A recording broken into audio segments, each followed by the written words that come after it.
ঘুম থেকে উঠে হঠাৎ বুক ব্যথা অনুভব করা অনেকের কাছেই আতঙ্কের বিষয়। অনেক সময় এটি গ্যাস, অ্যাসিডিটি বা মানসিক চাপের কারণ হতে পারে। তবে কিছু ক্ষেত্রে বুক ব্যথা হৃদরোগ, ফুসফুসের সমস্যা বা অন্য কোনো গুরুতর অসুস্থতার লক্ষণও হতে পারে, তাই বিষয়টিকে অবহেলা করা উচিত নয়।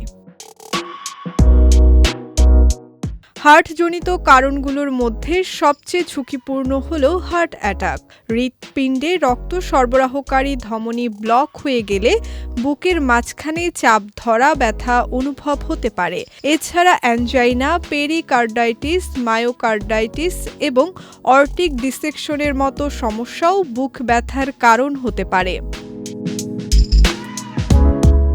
হজমজনিত সমস্যার কারণেও বুক ব্যথা দেখা দিতে পারে। অ্যাসিড রিফ্লাক্স বা হার্টবার্ন হলে বুক জ্বালা ও জ্বালাপোড়া অনুভূত হয়। পাশাপাশি ডিসফ্যাজিয়া, প্যানক্রিয়াটাইটিস এবং গলস্টোনের কারণেও পেটের ব্যথা বুক পর্যন্ত ছড়িয়ে যেতে পারে। ফুসফুসের বিভিন্ন রোগও বুক ব্যথার জন্য দায়ী হতে পারে। পালমোনারি এম্বোলিজম হলে তীব্র বুক ব্যথার সঙ্গে শ্বাসকষ্ট দেখা দেয়, যা জরুরি চিকিৎসার বিষয়। এছাড়া প্লুরিসি, পালমোনারি হাইপারটেনশন, ফুসফুসের ক্যান্সার এবং ফুসফুসে ধসে যাওয়ার মতো অবস্থায়ও বুক ব্যথা হতে পারে।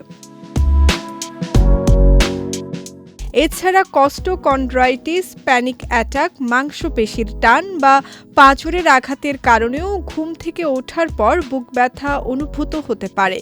চিকিৎসকদের মতে বুক ব্যথা যদি কয়েক মিনিটের বেশি স্থায়ী হয়, শ্বাসকষ্ট হয়, অতিরিক্ত ঘাম হয় অথবা ব্যথা হাত, ঘাড় বা চোয়ালে ছড়িয়ে পড়ে, তাহলে দ্রুত হাসপাতালে যেতে হবে।